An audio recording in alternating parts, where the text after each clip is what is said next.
All right, here we got Cy Barrett with Maria Hamilton, one of my favorites, and Ian Hazakostas, another one of my favorites. Hey everyone, so I'm Cybear. I'm here at Gamescom 2025 for a interview with Maria Hamilton and Ian Hazakostas. Would you guys both mind just chatting, introducing yourselves and what you do on World of Warcraft? Well, I'm Maria Hamilton. As you mentioned, I'm the Associate Design Director on WoW, mostly dealing with our content. And I'm Ian Hazakostas, Game Director on WoW. Amazing. Perfect. I'm sure everybody in chat already knows you both very, very well. So first off, I want to hit with some lore. I actually put a tweet out trying to get some assistance with some questions. Like lore. And a lot of people were chatting to me about non-Blood Elf related characters that are going to be featured in the Midnight expansion story. Races like the Naga, maybe, because they have that elven influence, shall we say. What about Sylvanas? Like, are we going to go down to her? Or is she coming up to us? Like, what's the plan with Maria's that? reaction to that, she gets a little wry smile. I like to see that. Well, I don't want to spoil things. So I feel like you will see some Sylvanas at some point here. That's Okay. seems very likely. I don't think you're going to see Naga anytime soon, but I'm not ruling it out. Okay. So yeah, there will be some other folks. I don't know who else you had in mind. A bit like Thrall, characters like that. Sure, yeah. Throughout the Midnight sort of saga itself, portion of the expansion way through our later content releases, you'll see a variety of different characters, including Thrall. Okay, Cool. Good to know. So the prey system is this potentially fantastic new system coming in that could be really great for the low to mid core level player. What is the plans with that? Because I feel like people are trying to figure out, like, is that zone wide, continent wide? How is that going to The system as a whole spans the 4 main zones of Midnight. You will, if you want to opt into this, you claim your contract to seek your target in Silvermoon, and as you going about your other business, whatever quests you're doing, delves, etc., you're also tracking down this target, but they may occasionally, in fact, will occasionally ambush you. It's a little bit of a cat and mouse game leading to a final showdown. The intent here is really just another layer of engaging content and challenge for people who are looking for more in their outdoor world experience. Mostly solo players, folks who really just enjoy questing and spending time in the world. I think we're really excited about the multiple difficulty tiers of this system as a way to kind of add opt-in challenge into the outdoor world, where after the first few weeks, once you get geared up, it often feels like nothing really poses any resistance. That's not something that it's something we want to definitely find ways to change. So are they going to be, Kai Veza 2-star kind of things? Sorry, Chad. Maybe. That's probably a bit higher than the currently planned high end, but not too far off. Okay. Honestly, I think the Delve Nemesis is meant as like a singular battle that's like an aspirational goal for the entire season. That would be a bit much for just like your weekly prey contract. But ultimately, there should be opt-in levels of challenge that are a mix of gear and skill required to overcome them. Mm-hmm. And as with everything, this is, a new stab at something that's going to evolve based on what players want more of or want less of. We can't wait for people to get their hands on it. I know a lot of people who are pretty excited about it, myself included. I'm excited to see how it comes. Some great opportunities how where it goes. You have a plan when you log in of the quests that you're expecting to do, and then these can act as sort of taking you off into different paths and different areas of the zone and whatnot. So, so that's really exciting. You mentioned obviously about Delves and Kai Veza and stuff. Delves obviously a new system that came in The War Within is going to be continuing on into Midnight. I think in general they have been incredibly successful. I know a lot of people who are subbed to the game to do Delves, and that is their bread and butter content. Can you talk to us a little bit about our new companion Valera and sort of like how is she gonna be? Every time I'm reminded, bro. I love me some Valera Sanguinar, dude. Oh my goodness. Involved in that? Well, the hope is, of course, that she isn't quite as Bran-like, because I know the memes have gotten pretty good with respect to to Bran. We're obviously trying to make improvements as we go to how well the companions react and adapt. She will have fundamentally the same kinds of abilities, just thematically appropriate to her. There's also a storyline about her. As you cool. spend time with her, you're going to learn a bit more about her and her story, which is a nice addition. Good. That's nice. Also Something they didn't with really the do with delves Bran. themselves, we thought having a different perspective on it, Bran's bringing sort of that explorer kind of little bit of humor in there. We wanted sort of a different feel for our companion this time. Okay, perfect. So Valera's, she should be pretty good at stealth runs, right? She's not going to be hopping out like Bran does. Yes, in theory, she should avoid stepping in things and pulling things. That sure would be nice. Wondering about if you've developed delves in any way, I guess more from a combat sense, where it seems like when you go up the scaling into delves, mobs start to hit really hard, but they're not necessarily mechanically more challenging. Are you looking to keep things similar, or are you opting for more mechanical-based solutions to some of the combat? I'm not familiar actually with what adjustments have been made to the mechanics. Certainly, we've heard this critique. We're aware.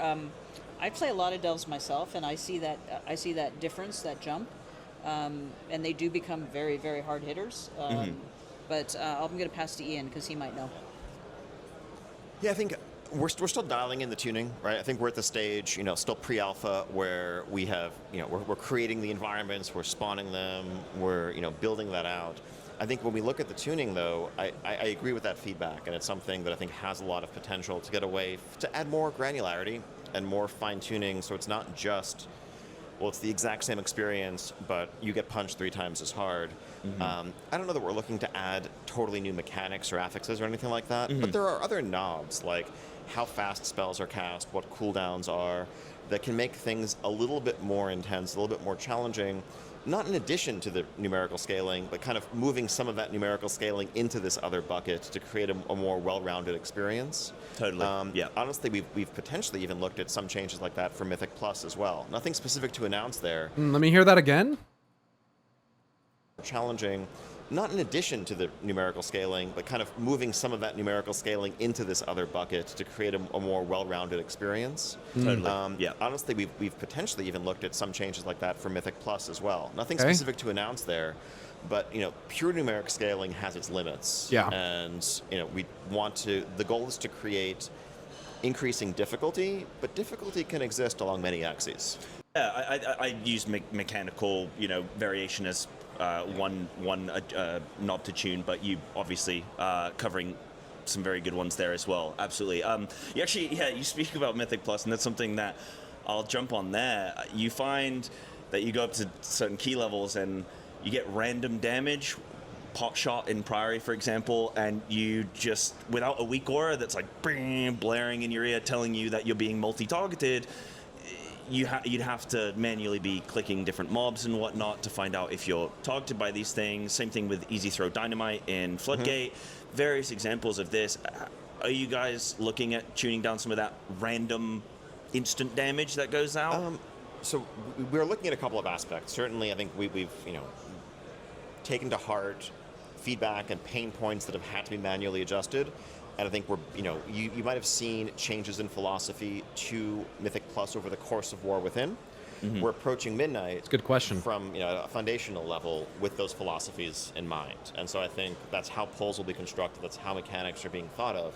We're also looking to add more UI improvements in terms of how the base UI communicates information. So we have updates planned and improvements planned to nameplates, for example, to better call out things like We're watching these in the perfect order, dude. We literally just watched an interview where that got brought up, and now we get to watch one where Ian is referencing it without going into detail of what exactly they're doing there.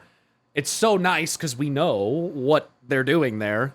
Like, we're not missing that context. We're just watching these in the perfect order. Lethal casts, where something can be flagged on the design side, where it's like, no, this is a cast that you must interrupt.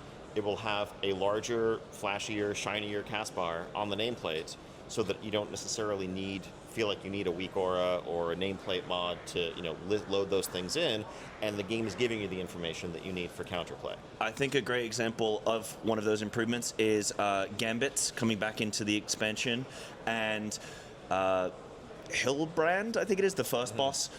Purifying Blast used to just target players at random, and you didn't know if it was going to hit you, so you'd use a defensive, and then it didn't even target you, or you die. Now you have that red arrow saying you're going to get hit with this, and just simple things like that. Maybe you add those kinds of things, so you go, oh, I'm being targeted by something that isn't a cast necessarily, but yeah, that kind of thing exactly. is great. I think a lot of our discussion around. I think that Metzen was supposed to be here, but nobody really seems to know the circumstances of why he's not appearing. I don't know if he was sick, if he couldn't make it, I don't think that that's really clear. But we were supposed to see Metzen with this. I'm pretty sure they had announced that he would have a presence at Gamescom. And I wouldn't be surprised if Metzen was the one who was maybe supposed to come out on stage and Holly maybe had to fill in for him. Because obviously his presence was very much appreciated at BlizzCon when they announced the World Soul Saga. So add-ons and how we want to evolve the game. Really, it's in some ways about trying to move away from a crutch that we have relied on, where frankly, at times the game just doesn't give you enough information. Dude, I love hearing this, man. This is exactly the fucking shit that I'm talking about all the time, dude. I mean... At times the game just doesn't give you enough information, and people turn to external solutions to make up for shortcomings. It's completely valid feedback. Yep. It's like, no, I just randomly died, and I had no way of knowing that was coming. What was I supposed to do about it?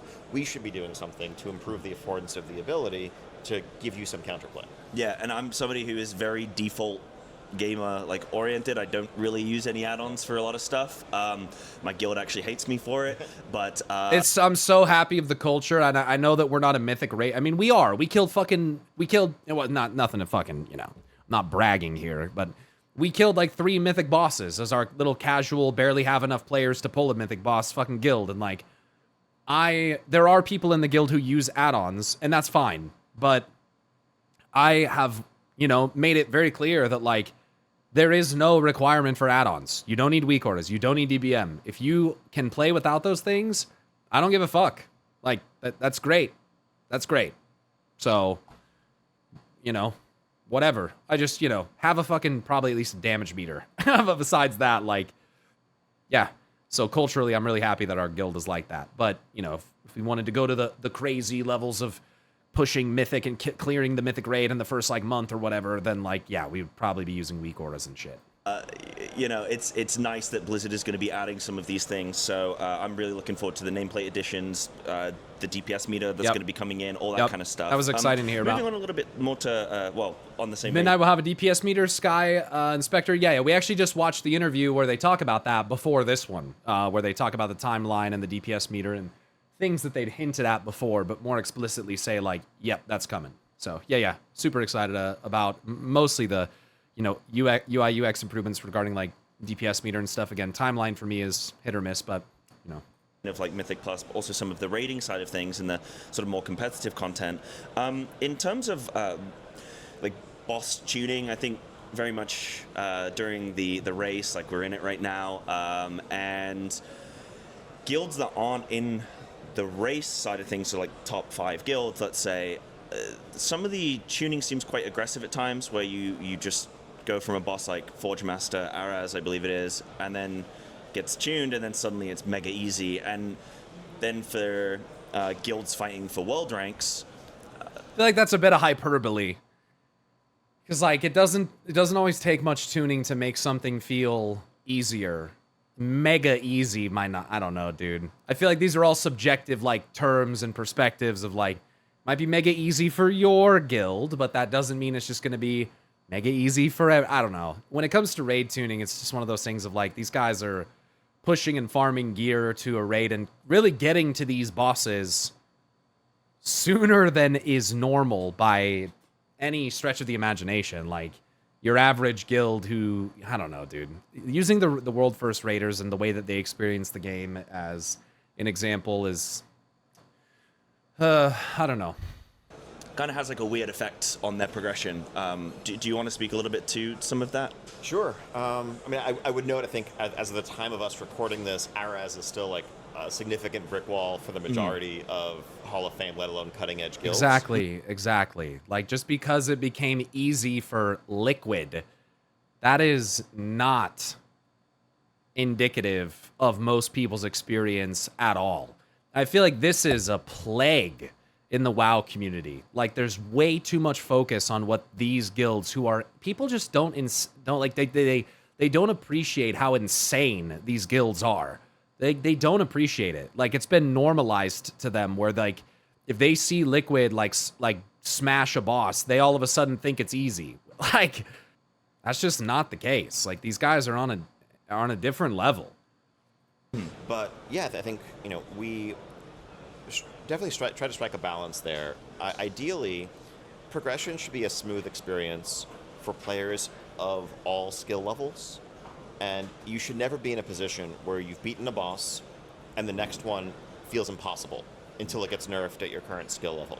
Yeah. And we certainly do not always achieve that, but that is what we aim to achieve. Now, when we talk about, you know, the race to world first, it's less about the race per se and more about the fact that when we talk about Mythic, I think there are 3 or 4 distinct tiers of Mythic guilds, all of whom will ultimately, and actually if you want to include guilds that aren't ever going to finish the tier on Mythic, probably 5 or 6 tiers, who are playing at very different levels of skill, coordination, time investment. Yes.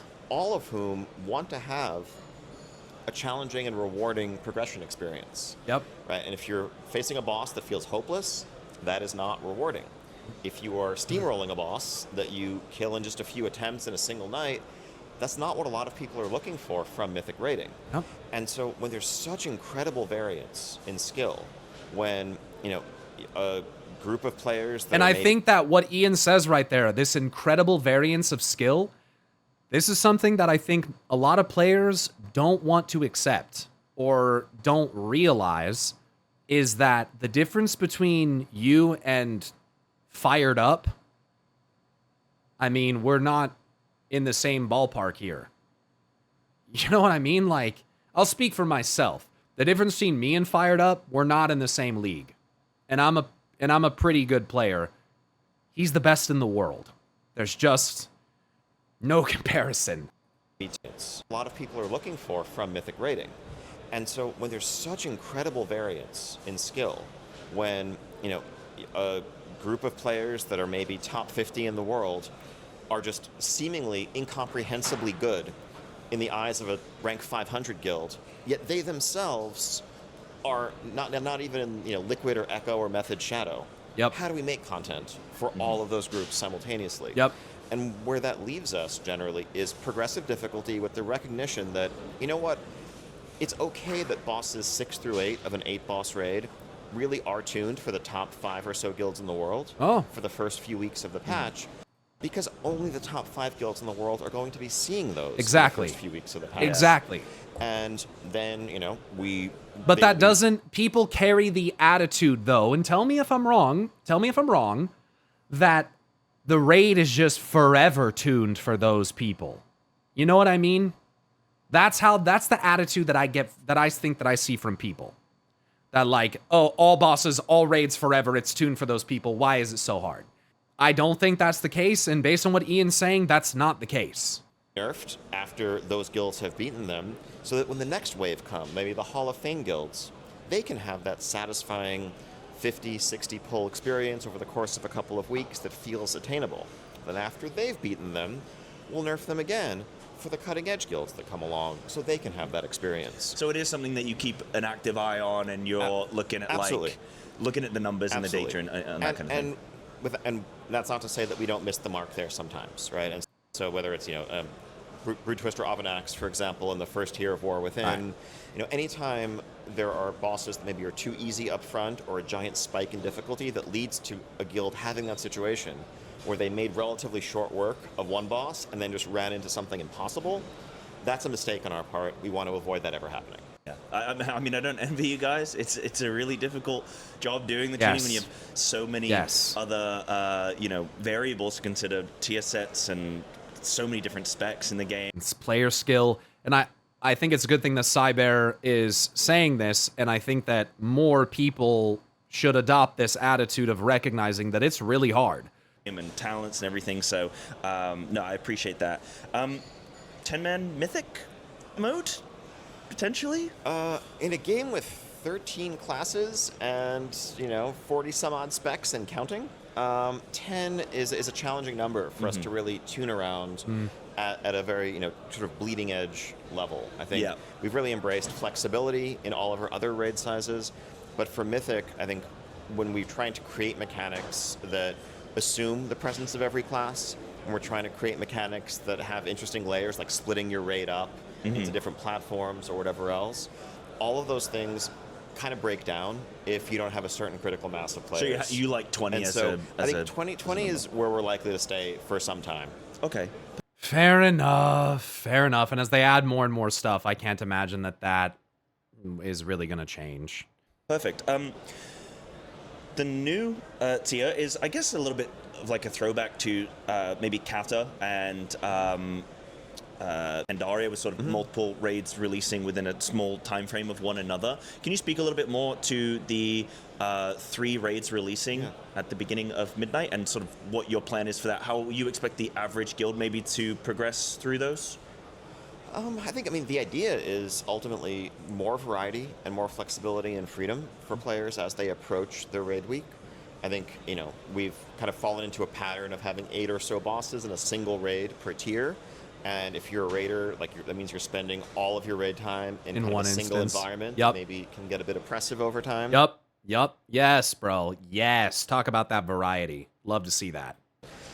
We also have, more varied stories that we want to tell. And I Yes, think with the addition of story mode, we now can much more aggressively lean into tying our raids into important zone stories, because every player, regardless of their playstyle, can see them. Fuck yeah. And so, the story, the central story of Midnight as it rolls out is going to lead us to the Void Spire, and then beyond to the March on Keldanas, and that's going to be a progression that we can feel confident in every player getting to experience. Structurally, we're thinking that Void Spire and Dream Rift will be available right away at the start when the season begins, and then with some extra story beats along the way, a few weeks later, maybe a couple weeks, we'll figure out the exact timing that's not locked in yet, players will move on to March on Keldanas. And you might think of that, if you're a raid guild, it's still a single tier. The itemization is going to be structured accordingly, difficulty tuning will be structured accordingly, but instead of 8 or 9 bosses in one monolithic environment, It also... There'll be much more variety and flexibility in how you approach it. Yeah. It also... It makes me excited because as a guild, if we go into Void Spire and fuck that instance up, we might get maybe almost like a little break between then and the next part of the raid, like a different section releasing or whatever. You know what I mean? Or that might bolster our confidence to where if we have an extra week to re-clear because we fucked the raid up on week 1, I just feel like that could be pretty fun for our as a guild, for our group. I can imagine different scenarios playing out where holy shit, we shit stomped Void Spire, good fucking job.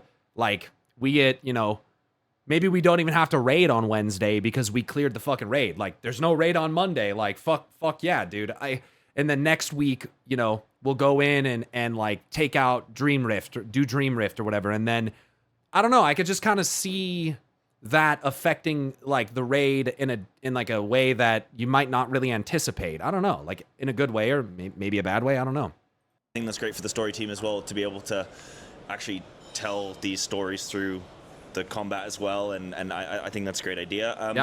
Just to confirm, these will have varied difficulties. It will be a normal, heroic, mythic, as well as a story mode. Okay, perfect.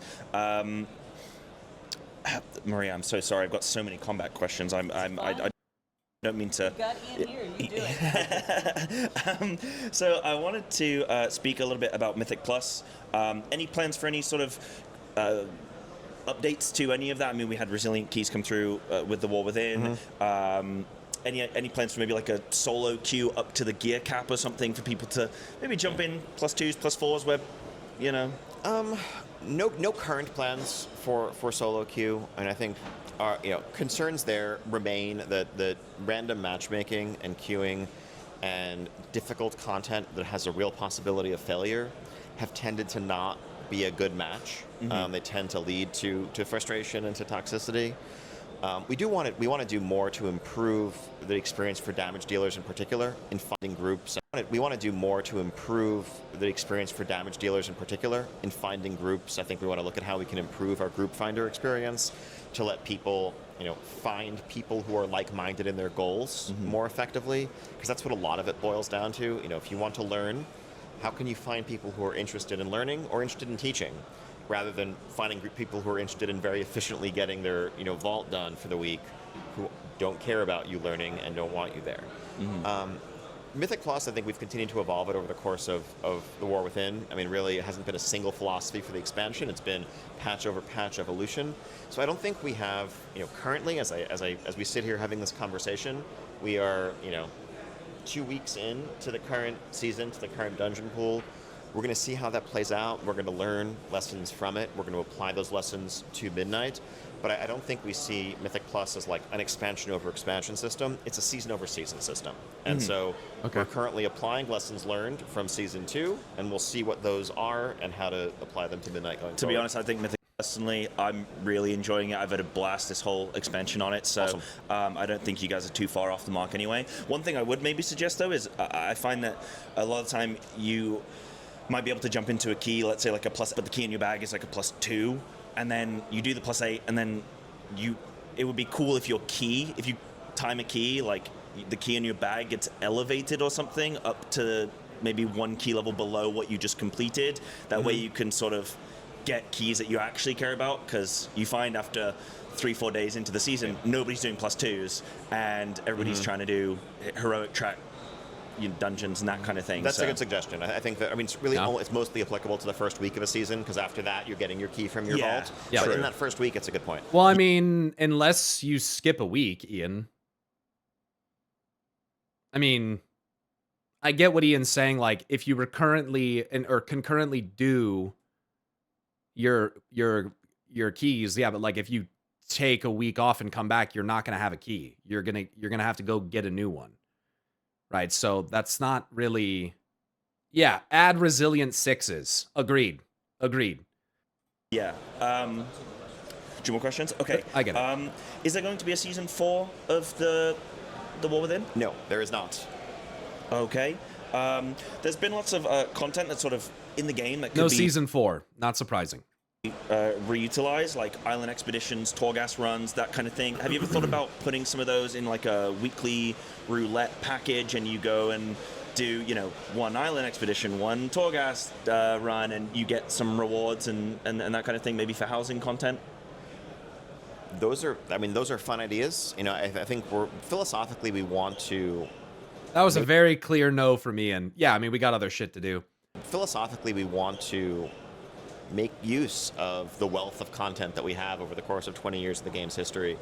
I think that, off the cuff, my response to that suggestion would be, I think that we want to be mindful of what that experience feels like for someone who maybe never played that content Jason. back in the day. If you're coming into Midnight today for the first time and you're queuing up for something and getting thrown into like Torghast with no context for what it is or where it came from, that could be a jarring experience. For sure. Jason, honestly, in YouTube chat, I think makes a great point. Why limit resilient to any key bracket? I get the logic behind doing it with 12s, but why not just make it for every level? If you've done a world tour of everything on 5, why not just have resilient 5s?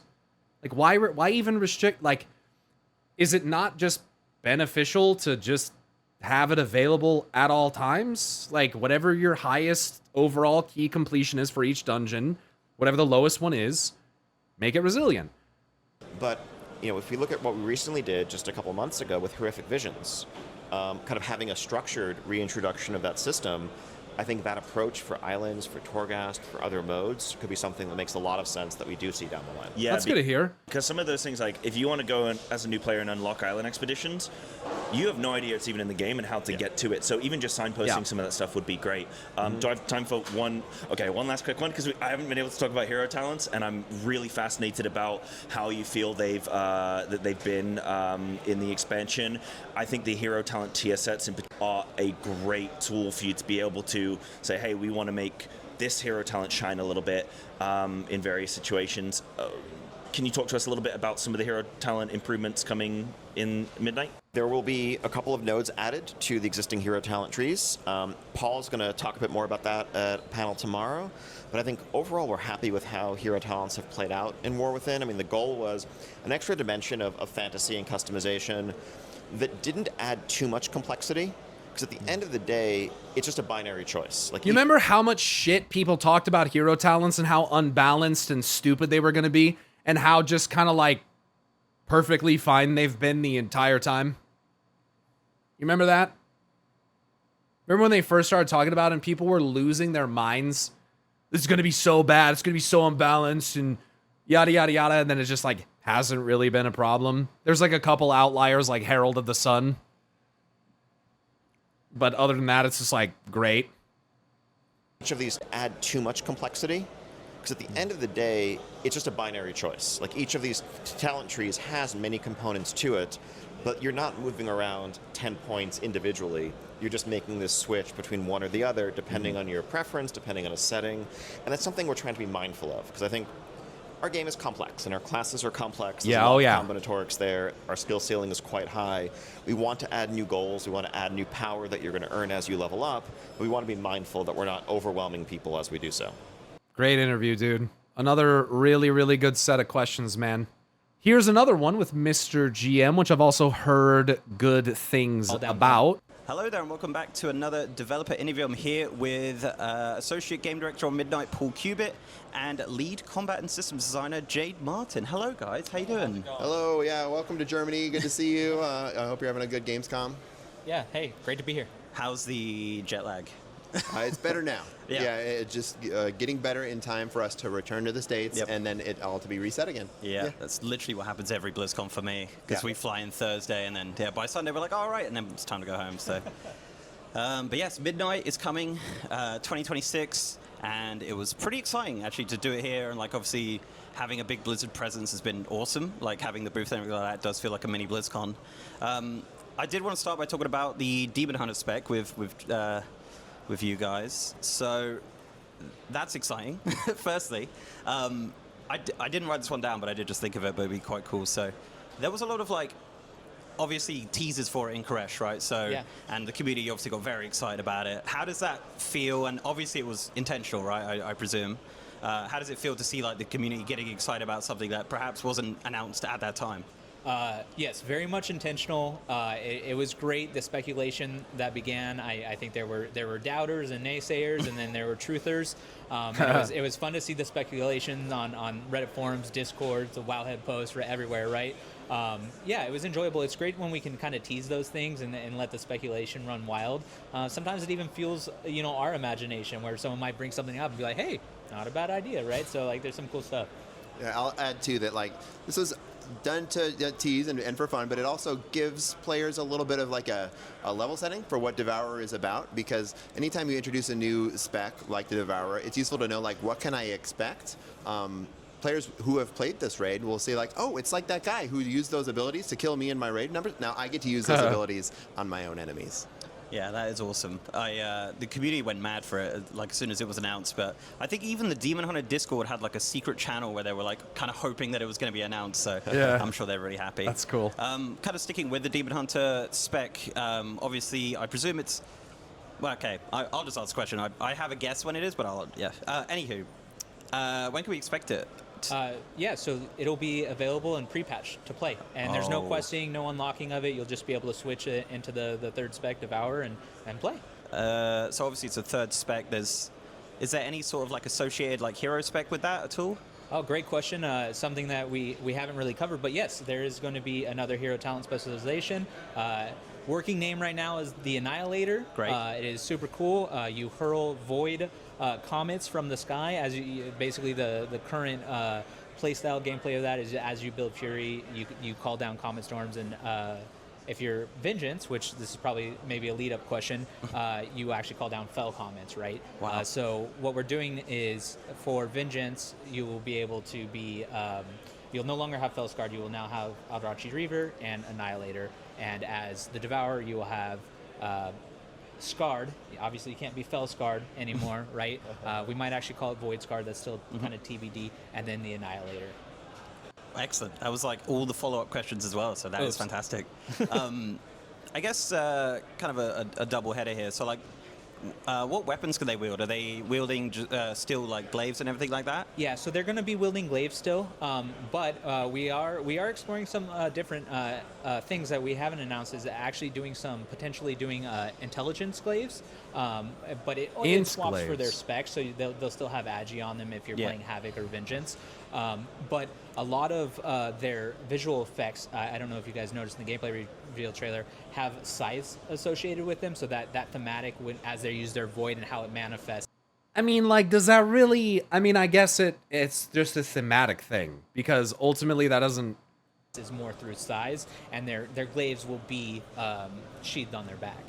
That's epic. I guess kind of a follow-up on that. How does if they're like kind of mid-range, how does that work with the weapons? Are they throwing them? Are they kind of like going in and coming out sort of thing? How's the gameplay work? Yeah, great question. So you kind of have two ways that you can play the Devourer. At a base level, you're basically playing mid-range, and you'd kind of be considered a caster, right? Like that is how your rotation would work. You'd be casting your Void Ray, you'd be casting your Reap ability to collect the souls around, the Void Fragments, around you. But we also recognize that one of the key elements to what makes a Demon Hunter is their ability to move around and the mobility that they have.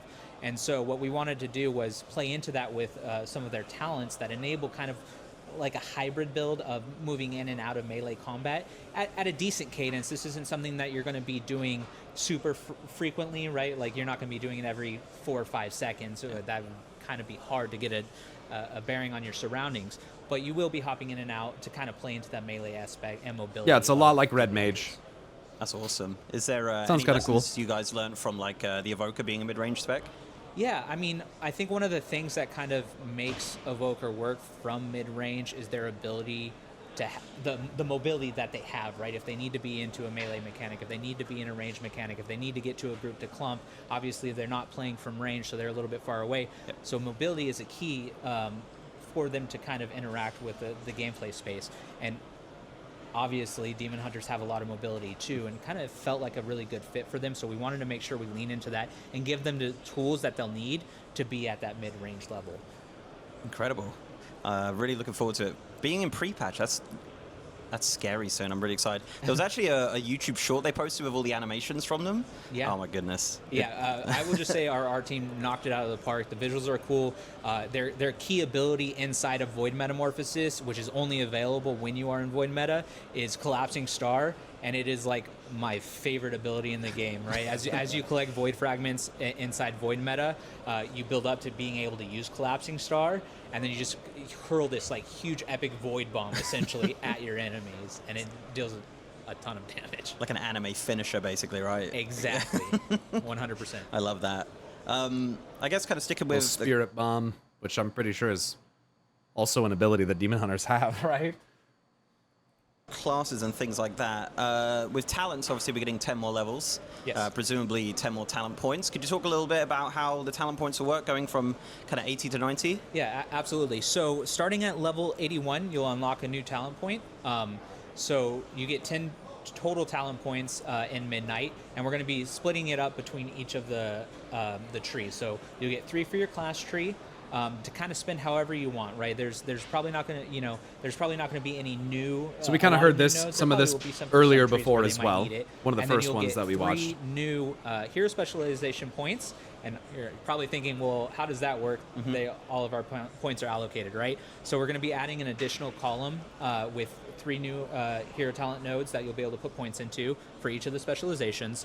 And then finally, you'll get 4 specialization points. One of the cool things that we're doing for this is we're actually adding what we're calling an apex talent, which is kind of a natural conclusion to your spec tree. This is a multi-rank node. It's going to have its kind of own visual representation within the tree, and you'll be able to put up to 4 points into it. And each point should feel very significant, weighty, meaty, with the keystone, which is the first point you put in, and then the capstone of the apex talent kind of having the most weight behind them. Okay, interesting.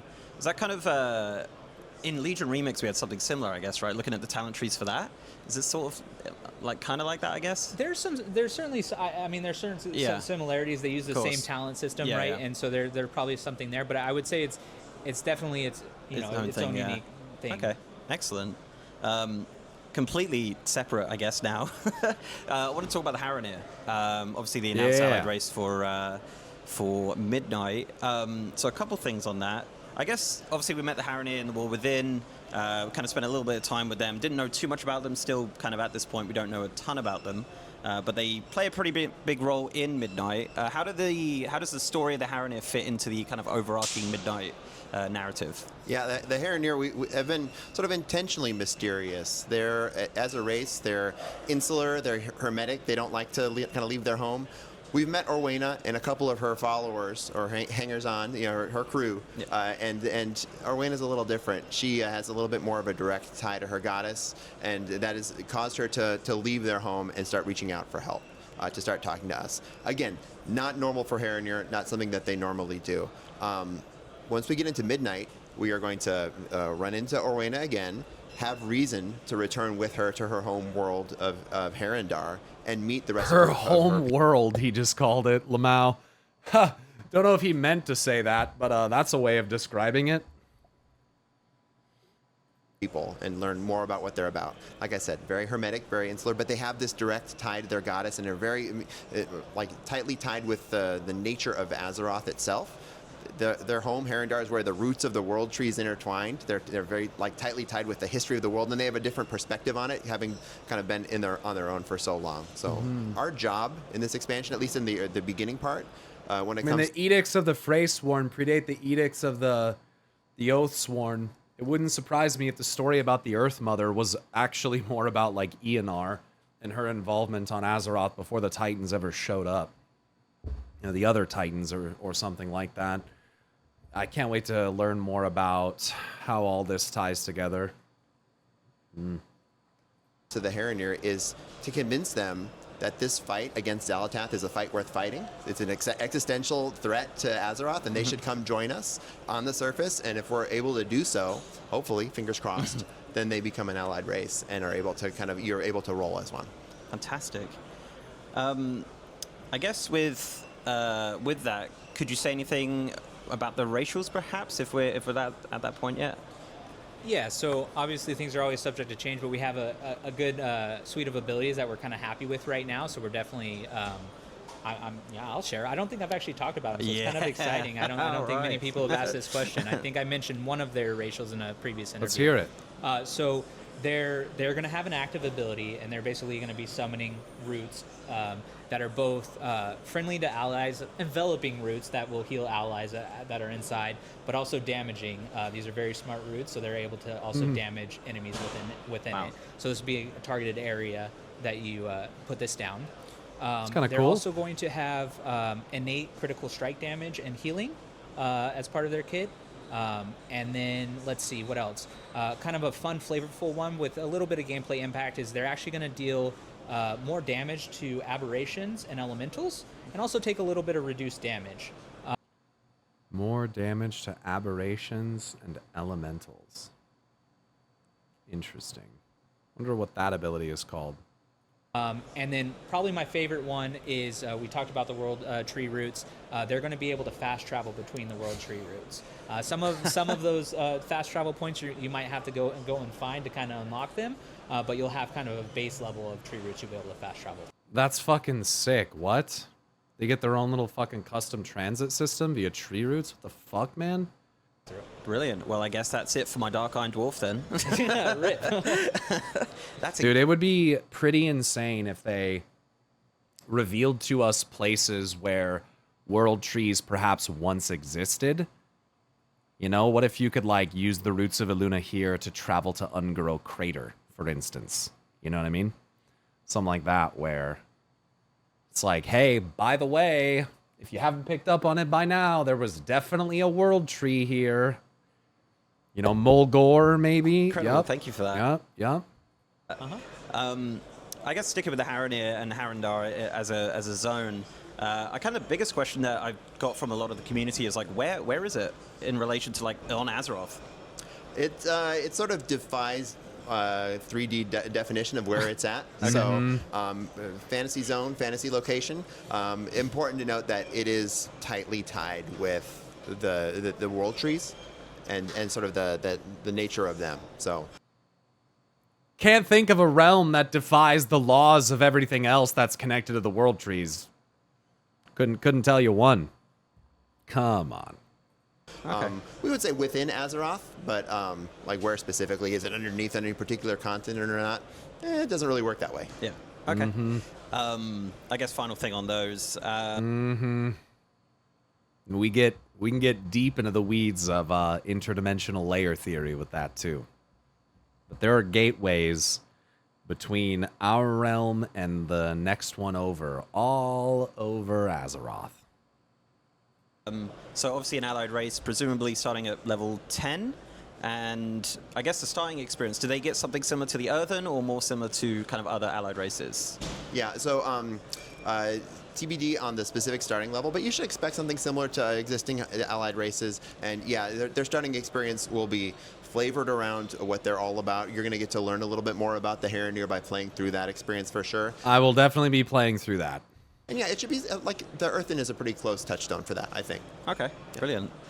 So moving on into kind of Eversong and Ghostlands from kind of Burning Crusade, right? This is another question that kind of instantly was brought up with the community. Yeah. Will those zones, the original Burning Crusade versions, continue to exist in Midnight as something that, you know, for a Blood Elf, if they make a Blood Elf and they want to level through that area, is that still something they could potentially do? Or is there going to be any changes with that? Yes, so those areas will still exist.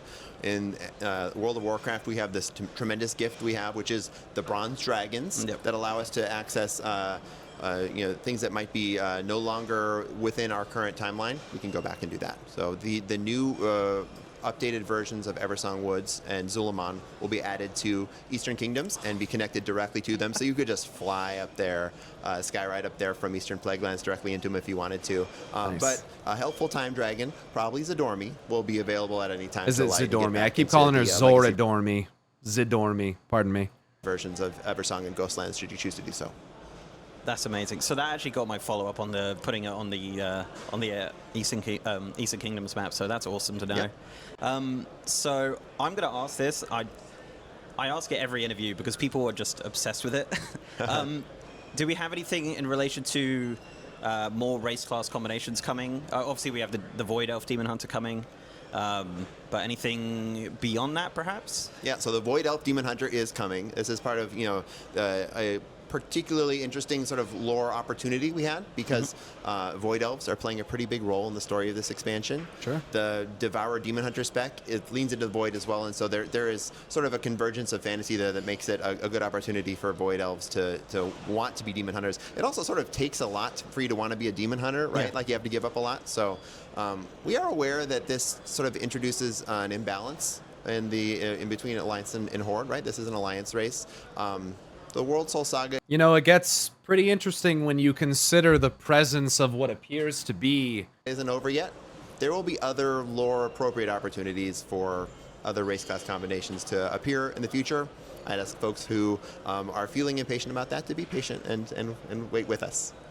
The perfect answer. Fantastic. Thank you. I guess another kind of big community question that people are really interested in. So yesterday we saw kind of our first glimpse of the Armani Trolls, the new model for that.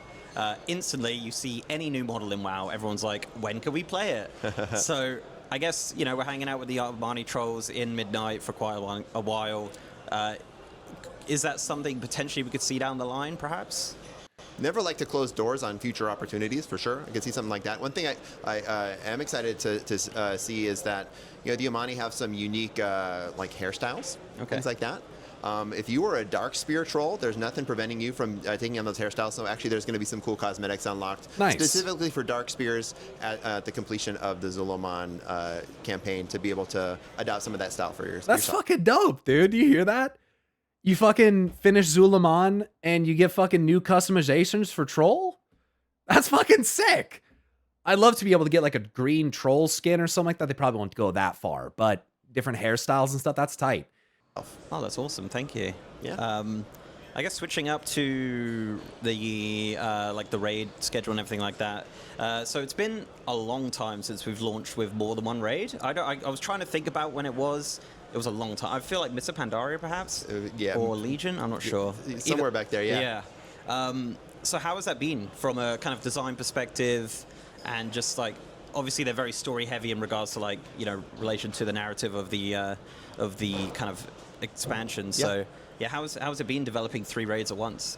It's been super fun. Like this has been a catharsis for our encounter design team because they've been wanting to do this for a while. They've been listening to players and saying that like we'd love to do some smaller raids again, and so we saw this opportunity as a great chance to do so. And so the team has been really excited to work on these. It gives us a couple different environments to build bosses in as well, a lot of nice variety. And so we're really excited to see how people respond to it. And yeah, like not only is it we're splitting up into a couple different locations, but also these, in particular, 2 of these raids, the Void Spire and the March on Quel'Thanas, are going to be really tightly ingrained with that end game story of Midnight. And so one leads directly story-wise into the other with a couple quests in between. I can't wait for folks to try it out. That's Fuck yeah, dude. I'm so stoked for this different format because I never got to experience it like real time in the past. Fantastic. Do you have any kind of thoughts on release schedule at the moment, or is it a bit too early? So most of them will release at the beginning of the season, but not all of it. So the Void Spire and the Dream Rift, so that's our 6 boss raid and our 1 boss raid, are released at the beginning of the season. I mentioned at the end of Void Spire, there's some story which continues the campaign after the Void Spire in some additional questing campaign after that, which will then lead into the March on Quel'Thanas. Still TBD in terms of the timing, but I expect 2 or 3 weeks in between those raids, and so they will all 3 of the raids will be part of the first season. They'll all be part of the same tier. With just a little bit of and the story continues going on in those first couple weeks of the season. Very cool. And I'm excited. I'm really excited for that. Do you need to complete the previous raids to go into the new, like the final raid? No, you can go in. It's really just like the campaign will be linear. So to complete the quests, you have to do that. But no, we if you want to play with your friends, we tend to not involve too much gating in terms of multiplayer content. Very cool.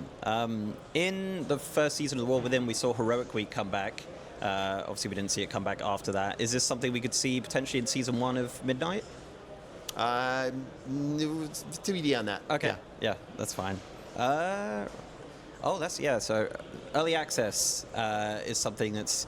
I think the first time we saw it was The War Within. Obviously, I think, in my opinion, I really enjoyed it. I thought it was great to kind of, build up the character ready for the official launch. Same. It's coming back at Midnight again. Is there anything you kind of learned from the first time doing it that is kind of going to go into this new early access for Midnight? Yeah, I would say the first early access met most of our goals in that we were able My only gripe, okay, I'm just going to say it. My only gripe is that I think, I don't know, I kind of guess I understand why they do this. I understand why they do this. I was going to say that you should get early access if you pre-order. But if everyone's going to if you're going to buy the game 3 days later anyways, why wouldn't you just buy it to get three-day early access? And therefore, it doesn't do anything to change the amount of load on the servers when people log in for the first time. I hate this, but by gating it behind Epic Edition, which I don't agree with, by the way, there is a level of you are offloading some of that initial impact to the servers because not everyone is going to be willing to pay that premium to get 3-day early access. I think it's cringe. I understand it sucks. But my solution that I was going to provide doesn't really change anything because if it's going to be the same price to pre-order it and you just get access 3 days early, why wouldn't you just do that? Obviously, everyone that's going to buy it anyway would do it. It changes nothing. So I think logistically, that's why they do it. Plus, it's not like you pay, $50 extra for the Epic Edition or $40 extra for the Epic Edition, and all you're getting in addition to that is early access. You get a bunch of other things with it too. So it's not like you're just paying for early access. So I feel like I kind of solved my own argument as I said it. give people the opportunity, should it be right for them to get into the game a little bit earlier, but also by the time we got to season, there was no meaningful difference really between people who had those 3 or so days of extra time to play versus those that had not. We're really cautious to make sure that there's no additional weekly, once a week opportunities afforded to those who step in earlier. And so we're going to be springboarding off that. And it doesn't really give you an advantage in terms of you can't go in and do mythic dungeons before anyone else. The season still starts when the season starts. There's lessons here and there that we've learned for sure on making sure that folks, that we're presenting a fair opportunity for all. But really, I think we look at the experience of the War Within as being the model for how we build this one. Excellent. Okay. I guess, I don't know why I put this one at the bottom, but it's fine. I guess we're back to kind of classes and things like that. Is there any other major reworks or combat that's happening in Midnight to other classes? Obviously, we got the big kind of sweeping change to Demon Hunters, but is there any other classes getting any notable changes that you'd like to talk about? So none that I can talk about. I will say soon we'll have some blog posts prepared and to talk about what kind of our class philosophy and design philosophies are going to be going into Midnight. Yep. I will say that we do have some planned changes for classes, and I think everyone will be looking forward to it. We're trying not to leave anyone out. I think we'll have a good representation across. As we go through an expansion, we'll often do reworks. We'll see, based off of community feedback and what problems we might be seeing with a particular spec or class as a whole, maybe even. And we're always looking at what we can do to improve it. Sometimes within a patch boundary in a singular expansion, we want to be a little cautious with what changes we're making. And then we have what we would call an expansion level boundary change that we're willing to make. And those will be often, something that focuses on resources or, a particular class mechanic, something that's a little bit scary to change within a patch. And so we definitely have some plans to do it. We're looking at classes, we're looking at what we're asking you to do. Sometimes it can be a little bit too much, right? We recognize that some classes are harder to play than others, and while some players really like that skill expression, I think we're maybe getting to the tipping point for a lot of these, and we want to look at how we can make classes feel more approachable and feel like anyone can kind of pick it up and play it while still having that skill expression for players who love that easy to learn, hard to master of World of Warcraft. Excellent, thank you. I guess finish up with kind of a generic sort of question for both of you. So Jade, kind of what's the feature when you look at Midnight and you're like, this is the thing I'm most excited about? Oh boy, it's a really good question. Okay, Devour obviously, because I just really like the gameplay style. I love Void Metamorphosis. I love fighting against the tension of your resource mechanic draining over time and trying to stay in that form for as Very priest surrender to madness, man. I miss it, dude. It was so fucking dope. And I get why they changed it, but man. Original S2M was tight. as possible. So I'm certainly looking forward to that. Housing, of course, is going to be really cool. And then, honestly, the other one we kind of talked about earlier, I really like the idea of three different raids. As someone who can only raid about two nights a week, having the smaller raids to hop in and play with my my raid group, I think it'll just be really good. I think it'll be a nice way to break it up, do like Voidspire one day and then the other two the other day or whatnot. I think that's probably one of the features I'm looking forward to the most. I'm excited to see how it goes for us. If I could just give my own answer, I'm obviously so excited for the raids and the story, and I mean, you guys know that's my bread and butter. But I'm gonna be honest, I think the thing that has me the most excited is the revamp of Quell the Loss. Like, it's just so beautiful, and it's so nostalgic for me. Like, it's the thing that I'm honestly the most hyped for. Like, it makes me giddy to think about, dude. Yeah, it's so exciting. Excellent. Paul? Can I give you two things as well? Yeah, you can go. I mean, housing is obviously like number one, but setting housing aside for a bit, I'm really excited about the shape of the campaign this time around.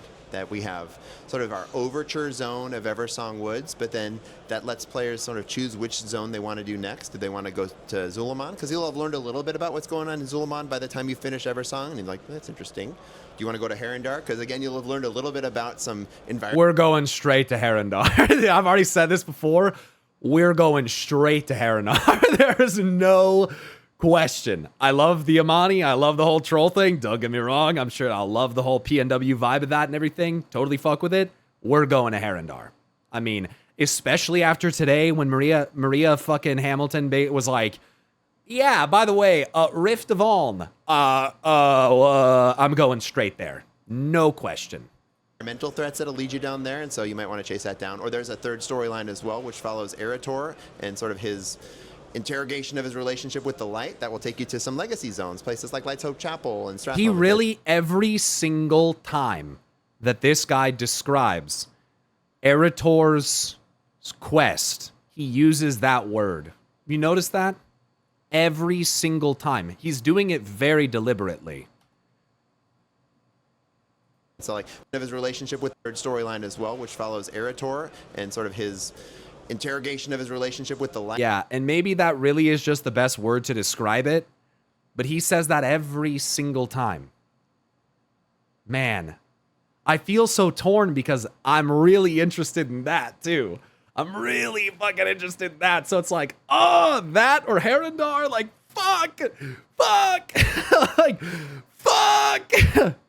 That will take you to some legacy zones, places like Light's Hope Chapel and Strathmore, and so like. But you get to choose from each of those, and then you get to culminate everything in Voidstorm. All along the way, we're doing more of folding in dungeons and delves into that story. So the actual like dungeons and delves that you're playing are punctuating that story in key moments, and you can play through and follower dungeons if you like, including the very end of the level up campaign ends with a dungeon, ends with a big bang. Nexus Point Zenith is the end of your campaign before you move into max level. And then, as we talked about before, that story going into to the raids. Separate from that, I'm actually kind of excited about a smaller feature, but it's a PvP feature. It's called Training Grounds. I love PvP. I don't keep up as much with PvP as I have in the past, and it can be a little bit intimidating getting into PvP these days because there are a lot of people who love PvP a lot more than me and spend a lot of time and are very good at making a meal out of me when I step into PvP.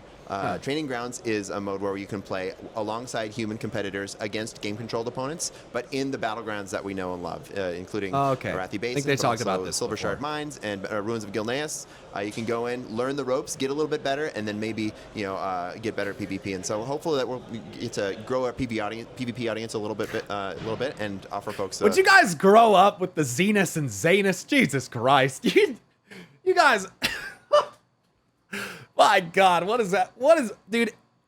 My mods and VIPs, and of course it's fucking Zaxxas, bro. You guys, you know what? Don't change anything. Don't change anything. Don't change anything. Some opportunities to stomp on comps. Love that. I'm a comp stomp enjoyer, so. And just like, since you brought it up, I do think Slayer's Rise is our new epic battleground for players who do love PvP and do love slaughtering people. This is our newest epic battleground, and I actually think it's honestly shaping up to be one of our best ones. I think it's really cool. I think just marching your way towards the enemy's Dominar, which is like the final big boss fight, kind of a similar to maybe like an Alterac Valley, but that whole presentation and how you get there through each of the 4 stages is... Sounds like they took Ashran, made it better, mixed it with AV, and like that's what we got.